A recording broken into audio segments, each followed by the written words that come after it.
Hello, how is everyone doing? We are about to read the second to last chapter of The Thief of Always. Hopefully you've been following along and getting really kind of brought in by this book that Clive Barker wrote. And we are going to start on chapter 25 today, and then the next video I'll do chapter 26, and we will be completely finished. So I kind of need a little refresher. So in the last chapter, Rictus was alive. He had one last globe of a kid's soul that was keeping him alive. And then Hood rose from the ground, and everything that was left of this house has been turned into Mr. Hood. So the last thing Harvey said was, in the high times of his evil, Hood had been the house. Now it was the other way around. The house, what was left of it, had become Mr. Hood. So we just saw Lulu, we just saw Wendell. They're back to being humans and children. And Mrs. Griffin has died, Stu Cat has died, and Mr. Hood is alive, kind of. So here's this picture of him again. And chapter 25 is called The Vortex.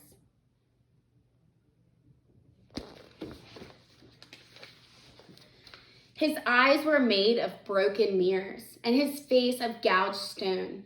He had a mane of splinters and limbs of timber. He had shattered slates for teeth and rusty screws for fingernails, and a cloak of rotted drapes that scarcely hid the darkness of his heart from sight.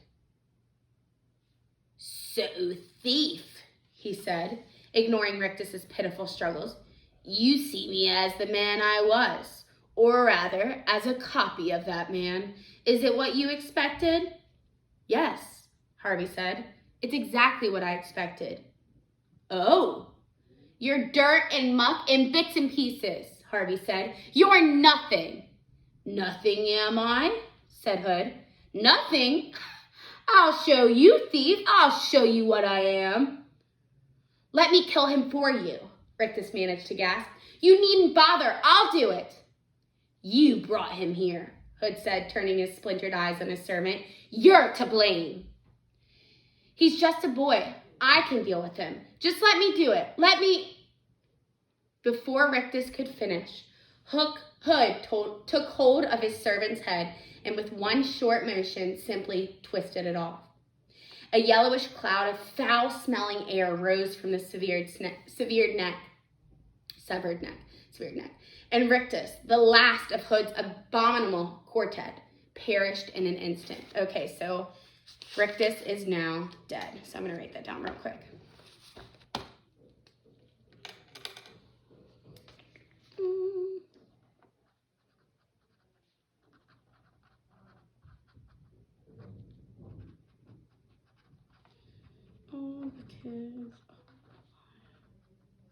So I have made a prediction saying that Rictus cannot stay alive because the holiday house no longer exists.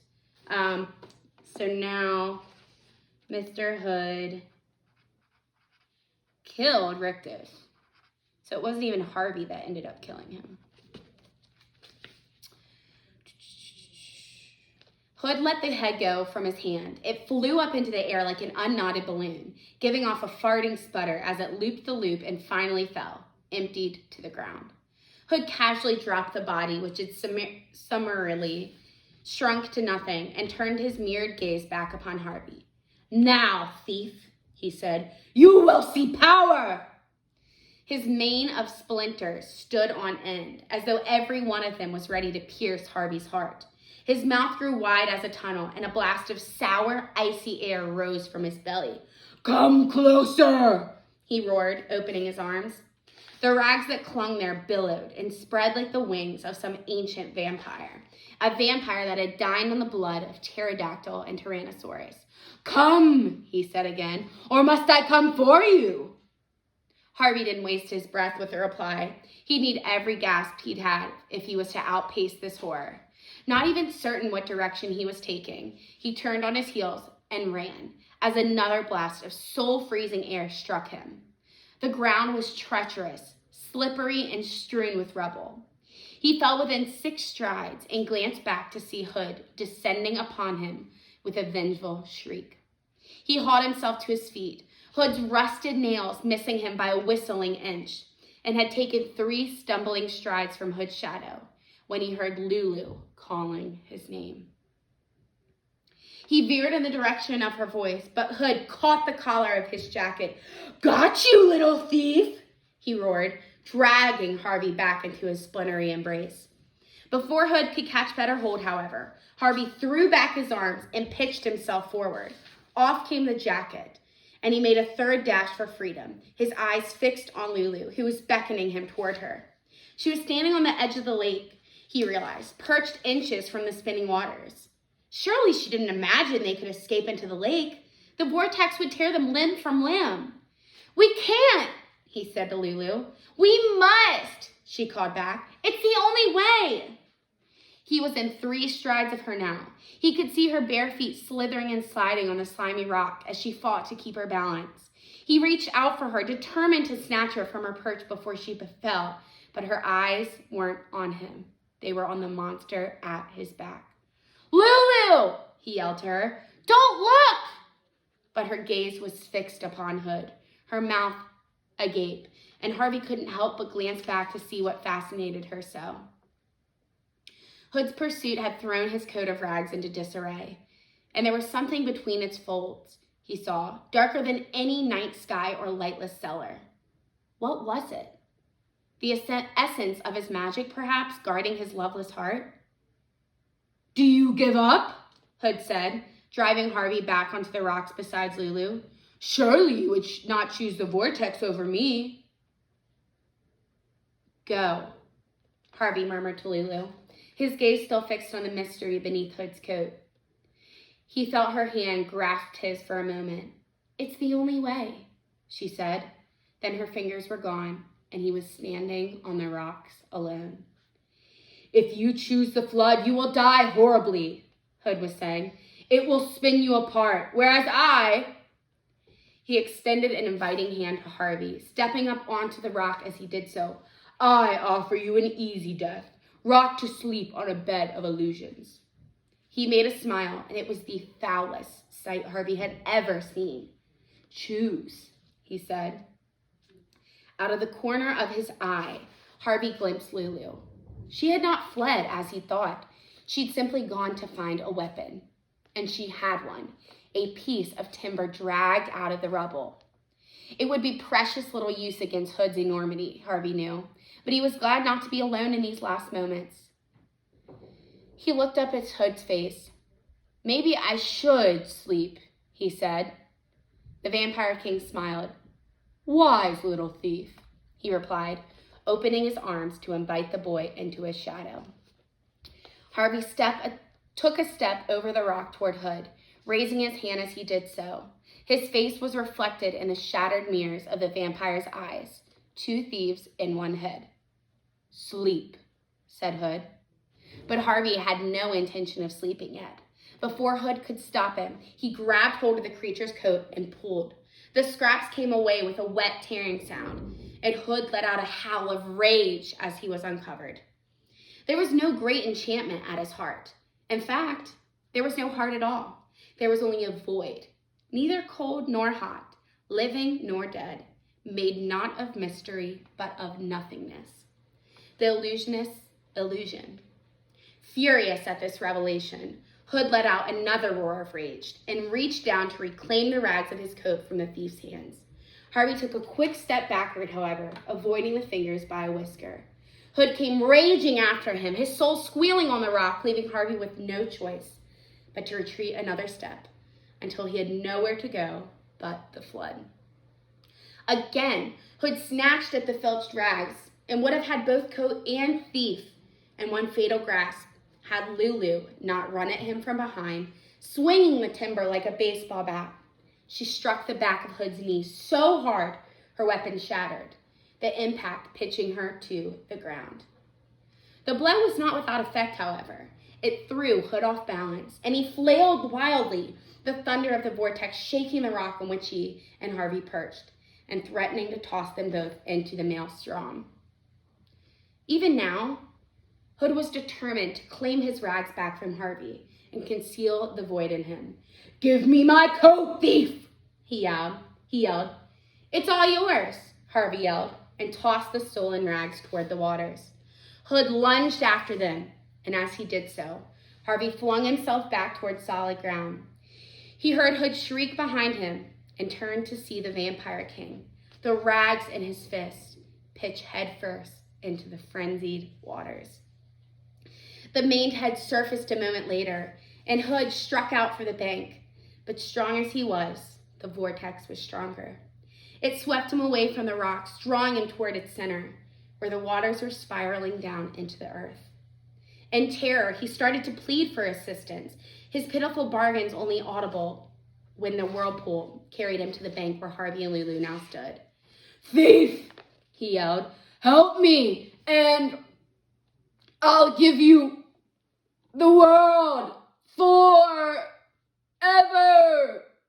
and ever." Then the ferocity of the waters began to rip at his makeshift body, tearing out his nails and rattling out his teeth, washing away his mane of splinters and shaking his limbs apart at the joints. Reduced to a living litter of flotsam and jetsam, he was drawn into the white waters at the whirlpool's heart, and shrieking with rage, went where all evil must go at last, into nothingness. On the shore, Harvey put his arms around Lulu, laughing and sobbing at the same time. "We did it," he said. "Did what?" said a voice at their backs, and they looked around to see Wendell wandering toward them, blithe as ever. Every article of clothing he'd found in the rubble was either too large or too small. "What's been going on?" he wanted to know. "What are you laughing at? What are you crying for?" He looked beyond Harvey and Lulu in time to see the last fragments of Hood's body disappear with a fading howl. "And what was that?" he demanded. Harvey wiped the tears from his cheeks and got to his feet. At last, he had a purpose for Wendell's perpetual reply. "Who cares?" he said. All right, and that is the last chapter. Well, that's the end of chapter 25. All right, so we have some big news. Mr. Hood killed Rictus, and the vortex of waters killed Mr. Hood. Happy smiley face. Okay, so we have all the servants and Mr. Hood. All the negative people in this book are finally dead or gone. They're not in the picture anymore. So now we have Harvey, Lulu, and Wendell.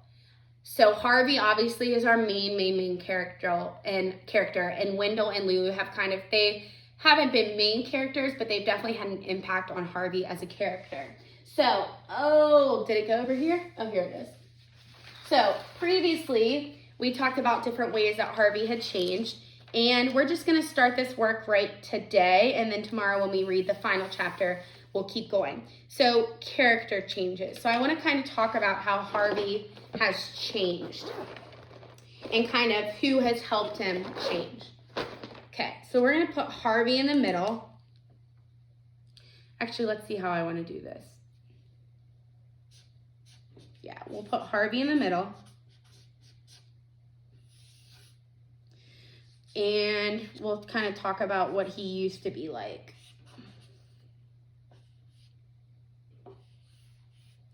All right, and then we'll talk about how he has changed. This definitely is not the prettiest thing I've done, but it's definitely not the ugliest either. Okay, so character changes. This is what I've done. And I'm going to say how he was in the beginning of the book and to how he is now. And I'll say which characters kind of helped him become that way. All right, so in the beginning, he was lazy, selfish,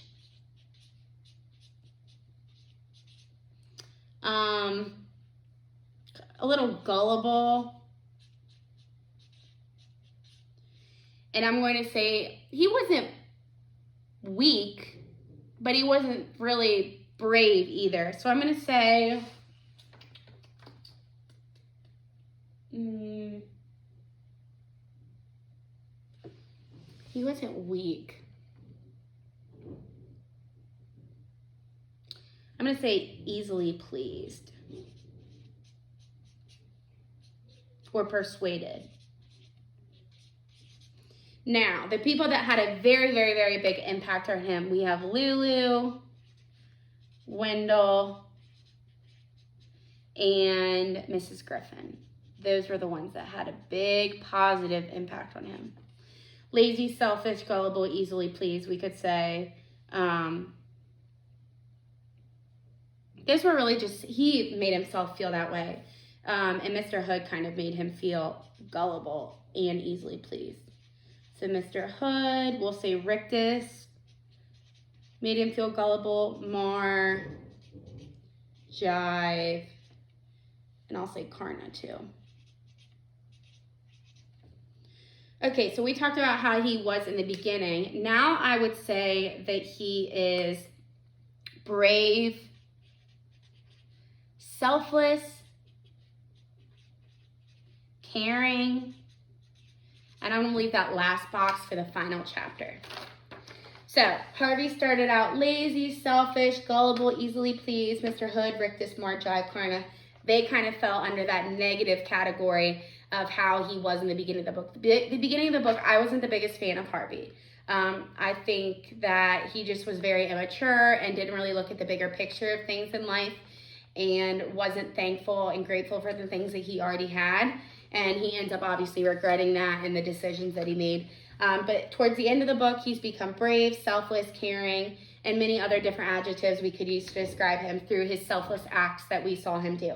He helped Lulu, Wendell, Mrs. Griffin. They all helped him as well. So I'm going to wait for chapter 26 and see if I can fill in that last blank as well. All right, so that's the end for today's video, and I hope you're excited to hear the last chapter of The Thief of Always. Take care.